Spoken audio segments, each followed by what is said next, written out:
absolutely brilliant. I mean, look at these numbers. The ballast to displacement number is over 50, way over 50. Can this be real? This 22-foot trailerable sailboat has a capsize screening number well within the Bluewater range. Bloody marvelous.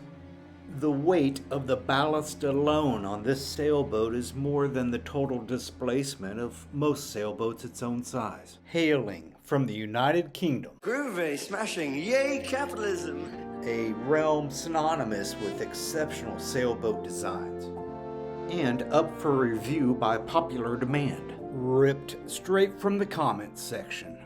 I present to you, for your consideration, the Hurley 22. This tough little British bulldog of a boat is capable of going the distance. It's earned the reputation of a strong, seaworthy cruiser. Several have crossed the Atlantic Ocean, one's been out cruising the Pacific, and there's a rumor of a Hurley 22 circumnavigation, as well as countless incredible journeys. Keep calm and carry on clicking the like, subscribe, and share this video with your fellow countrymen. To fully understand the Hurley 22, we need to go back to the year 1963. The answer, my friend, is blowing in the wind.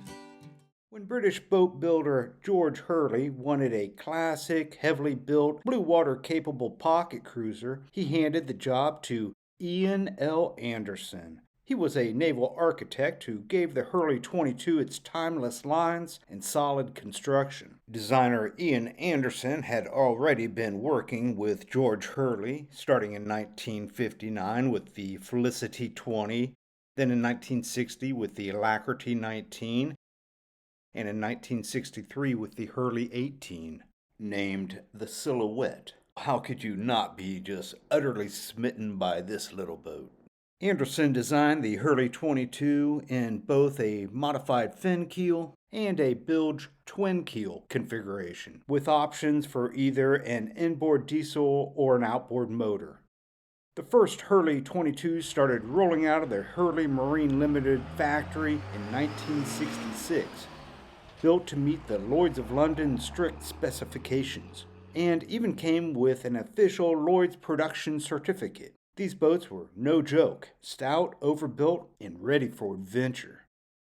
Based in Plymouth, Hurley Marine meticulously produced 730 Hurley 22s, solidifying its legacy in British boat building. The H-22 rated 24th out of the top 100 sailboats in the Yacht Monthly magazine's June 2006 edition of the top 100 boats ever made in the last century. Hurley Marine Limited was in business from 1962 to 1974, when Hurley Marine closed their doors due to a recession. But the Hurley, it refused to die, and the molds and the production rights in name began their storied journey.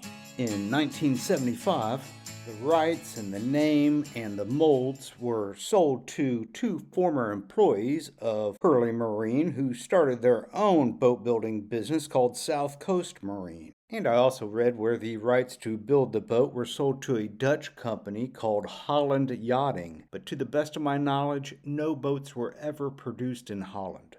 40% of South Coast boats were shipped to Holland and sold as the Hurley 700. It possibly got the name because the boat is approximately 700 centimeters long. There's around 170 700 series Hurleys produced. The South Coast version is very recognizable with its long single windows and an anchor locker molded into the deck.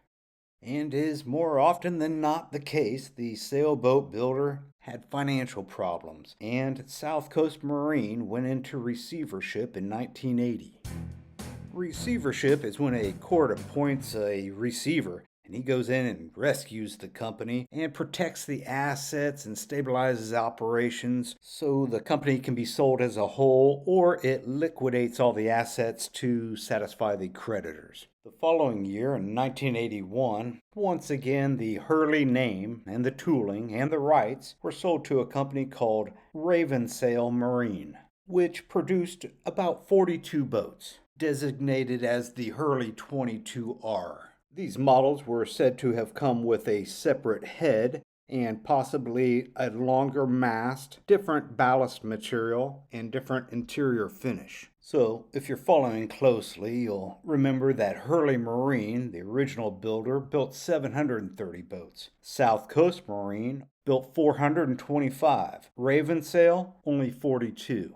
The production numbers of this boat are sinking. Next up to get their hands on the Hurley 22 design was Hurlwind, and they bought Ravensail as a whole operating entity. But they only managed to build 5 boats, and they ceased production in the year 1990. In the year 2000, the old molds were found in some overgrown hedges, and they were moved to Blackston Boats, and they built one Hurley 22. And the final stop, as far as I can tell, the H-22 molds are in the hands of an unknown yacht builder on the South Coast, and that's where the production trail goes cold. Over the years, the Hurley 22 and 700s have become collector's items, with boats scattered across Denmark, Sweden, Scotland, England, Ireland, Germany, France, Switzerland, and Italy, across the pond, and even the Royal Navy bought 30 Hurley 22s for training purposes.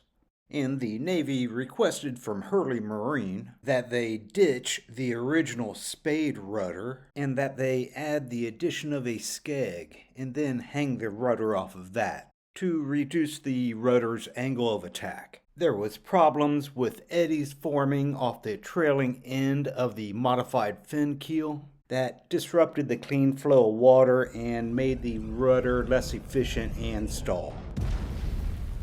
This boat was produced with 2 options for keel configurations. The modified fin keel has the better upwind performance, had a draft of 3.75 feet, that's 1.14 meters, or you could get this boat in the bilge twin keel version, which drew just 2.5 feet, just 0.76 meters, and made it perfect for drying out on tidal flats.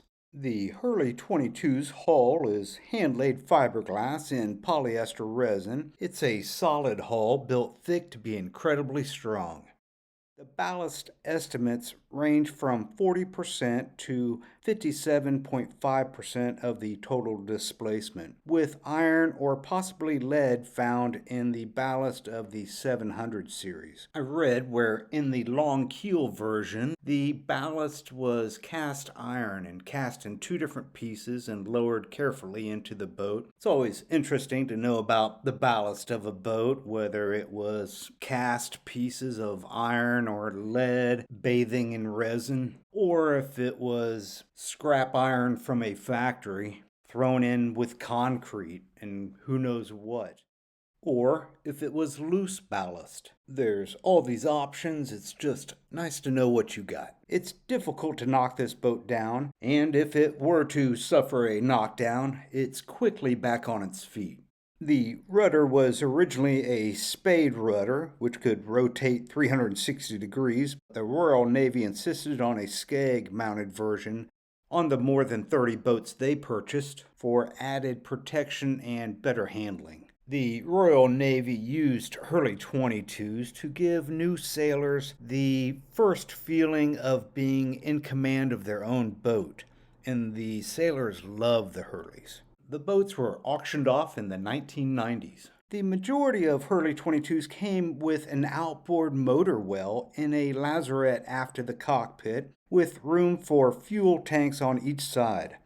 An outboard motor positioned in a cockpit well offers the advantage of easy access for both operation and maintenance, while also contributing to better weight distribution, more towards the center of the boat. However, this setup does have drawbacks. A two-stroke outboard can produce hazardous fumes within the cockpit, especially when it's not exiting through a prop hub, or when the boat is sitting still with the motor running, or in light air. While a four-stroke is going to run cleaner with less fumes, it may be adversely affected by being lifted out and laid on its side while sailing.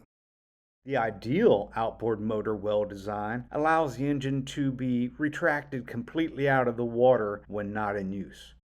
But of course, this design can only work when the outboard motor is aft of the rudder. Only about 5 to 8% of Hurley 22s had inboard diesels, normally ranging from 6 to 9 horsepower. The cockpit is deep and safe, and it has benches that are over 6 feet long with 2 short but deep lockers for storage. A high companionway step and a proper bridge deck help prevent downflooding.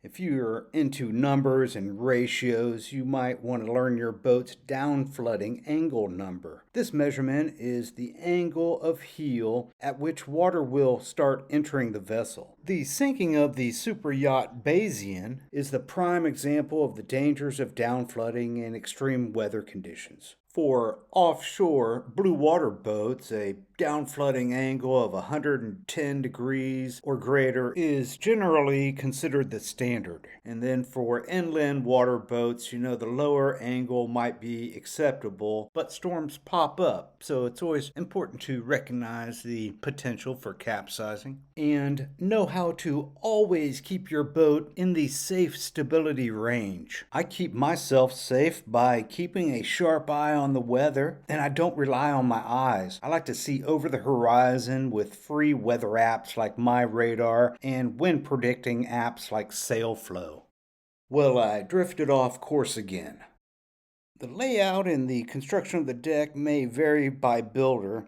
Some of the Hurleys had a real proper sea hood, which is always nice to see. The standing rigging and the sail plan's pretty straightforward, but I did read where there was a 22S model modified by the She Yacht Company to make it a more racier version. And this model featured a slightly taller Proctor rig. Proctor mast and spars were used in the Olympics and the America's Cup. They were designed and calibrated by top sailors to meet the demands of competitive sailing. The Hurley 22S had better winches and a center cockpit mainsheet traveler. The H22 packs quite a bit below deck.